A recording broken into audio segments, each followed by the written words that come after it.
My name is Sally McAdams and I coordinate Climate Emergency Australia.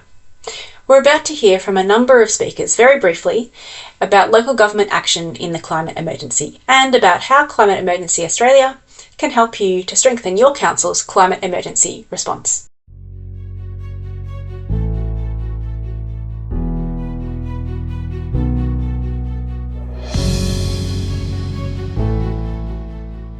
My name is Anjali Sharma. I'm 19 years old and I am a law student. And for the last few years, I've been calling on the government to acknowledge that they have a duty of care to young people to protect our health and well-being from adverse climate impacts.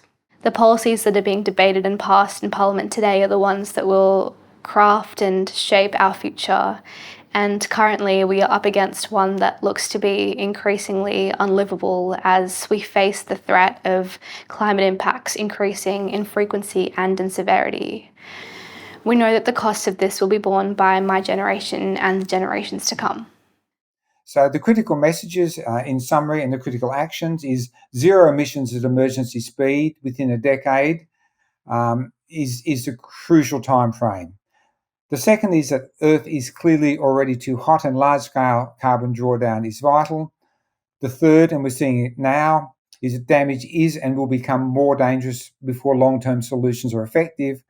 So fourth, a safe means of immediate cooling is critical to protect people and nature, which may be summarised as reduce, remove, reflect and repair. When councils say to me, we can't afford to manage climate risk, I say back to them, you can't afford not to. Councils are legally liable for managing climate risk, especially in the context of a world that is changing. We know that history is not a valid analogue for the future, and so councils need to develop adaptation solutions and implement strategies to build systemic resilience, to respond to the threats of climate change that are happening today, and also be prepared for the future. What does climate justice mean for me? It requires councillors and influential people across government and bureaucracy to decolonise their thinking.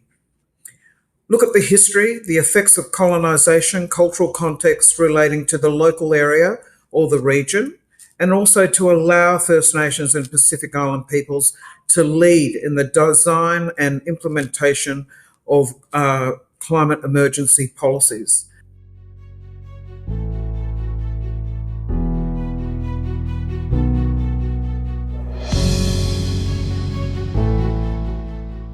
Just after we made our climate emergency declaration back in 2016, and there was a huge amount of public interest and a lot of social media, I think we then had that moment of, oh, wow, okay, we actually have to do something with this now. We've given ourselves this pretty big mandate to take action and effectively to look at everything through a climate emergency lens. So the idea behind the climate emergency approach is essentially to match the problem, which is global warming, with a set of solutions that are actually going to solve the problem. So there's a few components to that. So we're looking at speed and scale, and so we're looking at an economic-wide, very fast transitions to negative emissions.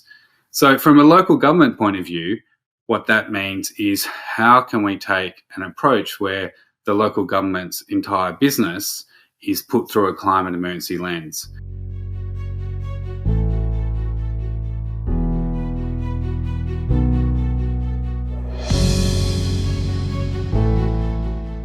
Climate Emergency Australia, or CEA, is a network of local councils around Australia who have declared a climate emergency.